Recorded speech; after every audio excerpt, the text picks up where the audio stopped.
जय श्री राम दोस्तों। और जैसा कि आप सब मुझे जानते ही हैं, हालांकि मुझे पता है कोई नहीं जानता है, लेकिन फिर भी बोलना पड़ता है। हर हर सैटरडे की तरफ से नहीं, आज कौन सा वार है? फ्राइडे। हर बार की तरह आज भी मैं दबक के हूँ आपकी शाम को थोड़ा सा बेहतर बनाने के लिए। ओके, सो दोस्तों, आज की कहानी जो है उसका टाइटल मैंने कुछ यूँ रखा है कि इस प्यार को क्या नाम दूँ। ओके, तो क्योंकि ये कोई वो सीरियल पे आधारित नहीं है, ये एक रियल लाइफ स्टोरी है जिसमें मैंने कुछ सिनेमैटिक लिबर्टी ली हुई है।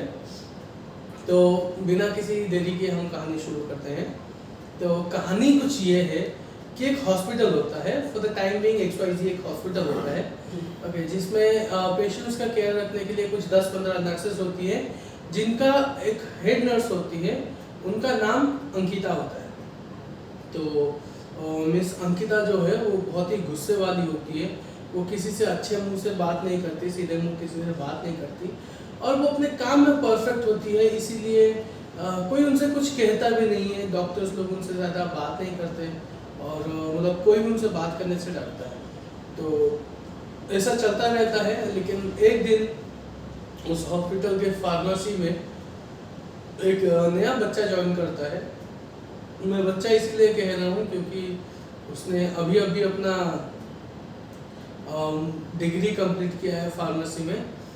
तो वो ज्वाइन करता है, उसका नाम कृष्णा रखते हैं।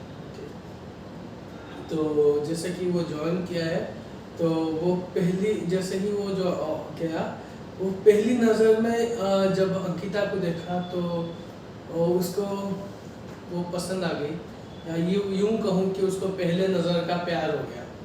तो लेकिन जैसे कि मतलब सबको पता है कि अंकिता किसी को भी देखती नहीं थी, वो किसी से बात नहीं करती थी। तो वो क्या हुआ, उससे क्या हुआ ना, उसने अंकिता ने नोटिस भी नहीं किया कि कोई नया ज्वाइन किया है करके, लेकिन कृष्णा को उससे पहली नज़र का प्यार हो गया। तो वो उसे कैसे बात करे ये सोच रहा था। तो तभी उसने देखा कि अंकिता ने एक पेशेंट को सबके सामने डांट दिया, जिससे वो मतलब जिससे कृष्णा डर गया और उससे बात करने का आइडिया कैंसिल कर दिया। तो अब कृष्णा ये सोचने में लगा था कि उससे अंकिता से बात कैसे करे। उसके बाद क्या हुआ ना, कृष्णा जो है एक स्पेशल पर्पल कलर का स्टिकी नोट कैरी करता था अपने साथ, जो किसी को पता नहीं था, या फिर यूँ कहूँ कि कोई ध्यान भी नहीं देता।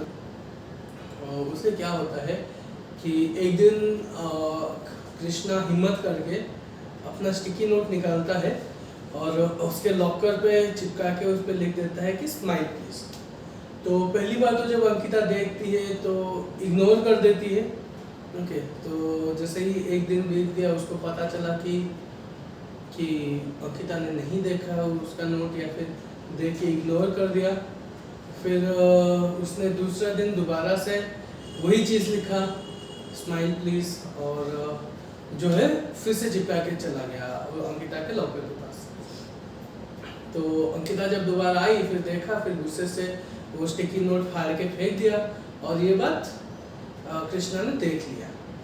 फिर क्या हुआ ना, अगले दिन कृष्णा ने फिर से वही किया कि वही स्टिकी नोट लेके उसने स्माइल प्लीज लिखा और अंकिता के लॉकर के सामने रख दिया। तो इस बार अंकिता गुस्से में आ गई और सबको चिल्ला के बोली, कौन है ये बदतमीज, कौन है जो मेरे लॉकर के साथ ऐसी छेड़खानी करता है, कौन है जो ये लिख के गया है। तो ऐसे ही, और क्योंकि शुरुआत से मैंने बताया था कि अंकिता को सब डरते थे, तो किसी की हिम्मत ही नहीं हुई उसको कुछ बोलने को। ये किस्सा गया। तो उसने फिर से अगले दिन हिम्मत, उसने और 2 दिन नहीं लिखा, और फिर तीसरे दिन उसने हिम्मत करके लिखा कि smile, you have a really beautiful face. So उसको पढ़ के अंकिता शॉक में था, और पहली बार कुछ ऐसा हुआ कि कृष्णा देखा कि अंकिता किसी को देख के हंस रही है। फर्स्ट टाइम देखिला कि नहीं से stay wasn't so. So Krishna first time देखता है कि अंकिता उसको देख के स्माइल किया। कृष्णा कुछ थोड़ी देर के लिए वो समझ नहीं पाया कि अभी उसके साथ हुआ क्या। उसको ये समझ में नहीं आया कि वो सपना देख रहा था कि ये सच है। तो फिर जैसे ही देखा तो फिर वो अगले दिन सबसे हंस के बात की। फिर हॉस्पिटल में सब लोग पागल हो गए कि मतलब सब लोग को शॉक लग गया कि यार अंकिता मैडम आज हंस के बात कर रही है। तो उसके अगले दिन कृष्णा का थोड़ा हिम्मत बढ़ा और उसने लिखा कि you have a very beautiful smile, और फिर से वो स्टिकी नोट अंकिता के लॉकर में चिपका दिया। तो फिर जो है उसके बाद से कुछ दिन गुजर गए। तो उसके बाद से अंकिता का बिहेवियर दूसरों के प्रति थोड़ा सा ठीक हो गया था। अब वो इतना गुस्सा नहीं करती थी, सबसे प्यार से हंस के बात करती थी।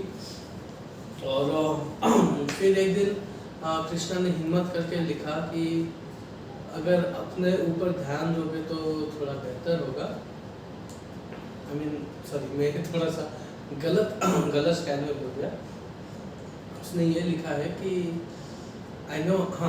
उसने ये लिखा था कि I know you have a very beautiful heart, but अगर चेहरा भी थोड़ा ब्यूटीफुल करके आओगे तो अच्छा होगा।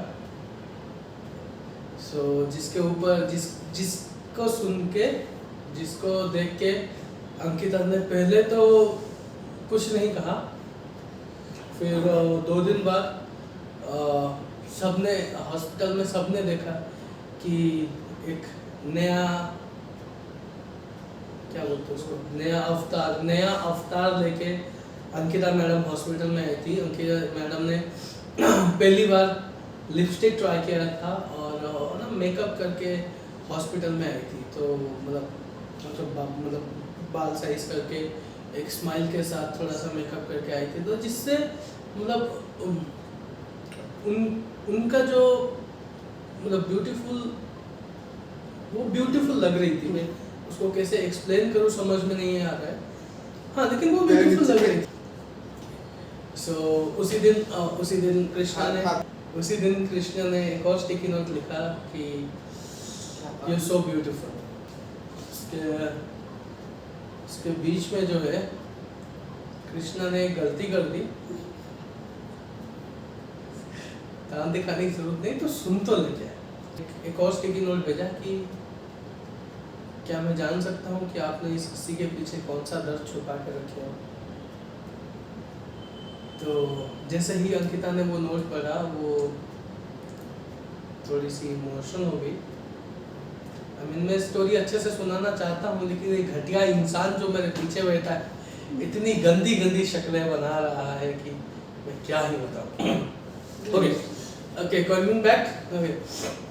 तो उसने फर्स्ट टाइम रिप्लाई किया कि मेरे साथ कुछ मेरे बचपन में हुआ था जो मैं ना ही किसी को बता सकती हूँ, ना ही मैं अपने अंदर छुपा सकती हूँ। ये कुछ ऐसा सीन है, ये मेरे साथ कुछ ऐसे हादसे हुए थे जो शायद अगर मुझ तक रहे तो ही अच्छे हैं। वो बाहर नहीं जाना चाहिए ताकि समाज में मेरी या फिर मेरे अपनों की बदनामी ना हो। तो दोस्तों, कहानी से हट के आज के डेट में भी हमारे समाज में औरतों को कितनी तकलीफ़ें झेलनी पड़ती है, लेकिन कुछ पापा की परिया रील्स पे आके जो हरकत करती है उसकी वजह से सारी औरतों को गालियाँ पड़ती है। भगवान बचाना, मुझे ये वीडियो बैन करेगा मेरा। तो क्यों ये घटिया स्क्रिप्ट लिखा यार।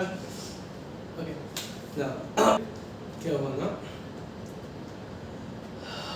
उसके बाद कुछ दिन बीतते हैं। फिर अंकिता धीरे धीरे नोटिस करती है कि मतलब ये पर्टिकुलर स्टिकी नोट में कहीं और देखी हूँ करके कि कहाँ पे है। लेकिन जब तक वो रियलाइज़ करती है उसको एक फ़ोन आता है और वो फ़ोन उस अंकिता के घर वालों से होता है कि उसके डॉक्टर, उनके जो डॉक्टर है वो अंकिता के घर गए हुए थे और घर इसीलिए गए हुए थे क्योंकि वो अपने छोटे भाई का रिश्ता अंकिता से कराना चाहते थे, क्योंकि वो अंकिता को पर्सनली जानते थे, तो उनको पता है वो कैसी लड़की थी और मतलब सब उसका नेचर वाइज उसका सब उनको पता था, तो इसीलिए वो चाहते थे कि वो उनकी घर के बहू बने।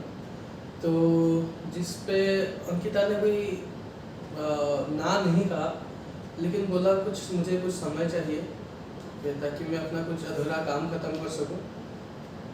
और फिर जो है 6 महीने के बाद का उनका शादी का डेट फिक्स हुआ। और फिर जैसे ही हॉस्पिटल में सबको मिठाई दी गई, तो अंकिता ढूंढने की कोशिश कर रही थी कि वो कौन है। तो उसने क्या किया ना, उसने एक ट्रिक प्ले किया कि वो क्या करेगी, वो वहाँ से अपना शिफ्ट खत्म होने के बाद वो घर जाने की एक्टिंग करेगी और जाके छुप के देखेगी कि कौन है जो स्टिकी नोट चिपका के उसको मैसेजेस कर रहा है, और मतलब आज के ज़माने में भी कौन है जो उससे इतना उसकी केयर करता है। तो अंकिता वैसे ही किया, तो वो छुप के वो चली गई, घर वापस आ गई, शिफ्ट खत्म होने का बहाना करके घर वहाँ से निकल गई। और फिर जैसे ही कृष्णा वहाँ पे गया अपना स्टिकी नोट चिपकाने, तो उसने कृष्णा को देखा। फिर वो भाग के गई अपने रूम में, वो स्टिकी नोट देखा, उसमें लिखा था कि शादी की बहुत सारी शुभकामनाएं। तो वो स्टिकी नोट लेके वो कृष्णा के पास गया और उससे कन्फर्म किया कि मुझे पता था ये स्टिकी नोट मैंने तुम्हारे पास देखा है, और मुझे शक था कि ये जो हरकत है तुम्हारा हो सकता है। तो जिसमें कृष्णा डर गया और उसको लगा कि उसकी नौकरी चली जाएगी। फिर तो उसने थोड़ा डरते डरते बोला कि मैम ऐसा कुछ नहीं है, मतलब आप प्लीज़ किसी से कुछ बताइएगा मत, ये नौकरी मुझे बहुत मेहनत से मिली है, मैं इसको खोना नहीं चाहता हूँ। और फिर जो है अंकिता बोली कि नहीं, मैं किसी को कुछ नहीं बताऊँगी, बस मुझे ये जानना है कि तुम ये क्यों कर रहे हो। तो जिससे कृष्णा बोला कि सच बताऊँ तो जब आपको पहली बार देखा था तो मुझे आप पसंद आ गई थी, लेकिन हमारे में इतना डिफरेंसेस है, हम दोनों एक दूसरे से इतने अलग हैं कि मुझे पता था हम लोग कभी एक साथ नहीं हो सकते। तो इसीलिए मैं आपसे कुछ डायरेक्टली कह नहीं पाया, और कहता भी क्या कहता, आप मुझसे इतनी बड़ी हैं और आप उसको क्या बोलते हैं भाई, इसको मैच्योर है नहीं, आप मुझसे इतनी बड़ी है और हमारी जो है सोच थोड़ी अलग है। और तो बहुत सारे रीजंस उसने बताया जिसके वजह से क्या हुआ ना, अंकिता भी समझी कि हाँ बीइंग अ मैच्योर गर्ल, वो समझी कि हाँ ये है तो ठीक है, कोई बात नहीं। तो उसके बाद वो दोनों एक दूसरे को देख के स्माइल किए, और फिर दोनों एक साथ हॉस्पिटल से निकले घर को जाने के लिए, और दोनों ही अपने आंखों में आंसू लेके अपने अपनी रास्ते चलते। तो उसके बाद जो है अंकिता की शादी की डेट आई, उसका शादी हुआ, और शादी के अगले दिन जब सब उससे मिलने आए थे, जब सारा ख़त्म हो रहा था, क्या बोलते हैं शादी का जो शादी के अगले दिन जब अंकिता अपने ससुराल के लिए विदा हो रही थी, तब सब उससे मिलने आए थे और कृष्णा भी आया था। तो उस टाइम पे अंकिता ने वो स्टिकी नोट्स उसके हाथ में दिए, सबसे छुपा के, और बोला कि Krishna, you've been a really good part of my life। Okay, मैं इसको हिंदी में बोलता हूँ, सॉरी तो ज़्यादा अंग्रेजी हो गया। कि वो अंकिता बोल रही कि कृष्णा, तुम मेरे ज़िंदगी का एक बहुत ही अहम हिस्सा हो, और शायद तुम मेरा जितना केयर करते हो उतना कोई नहीं कर सकता, पर हमारे बीच में जो था, हालांकि था तो कुछ नहीं, पर मैं चाहता हूँ कि तुम अपनी ज़िंदगी एक नए सिरे से शुरू करो। और ये कह के वो दोनों अपने अपने रास्ते चले गए। So guys, that's all. ये थी आज की कहानी. I know थोड़ा सा ups and downs था. एक घटिया इंसान की वजह से मैं अपना कहानी सही से कंप्लीट नहीं कर पाया. So अगर अच्छा लगा हो तो मुझे प्लीज बताइए और stay tuned with me for such stories. Thank you. Bye bye.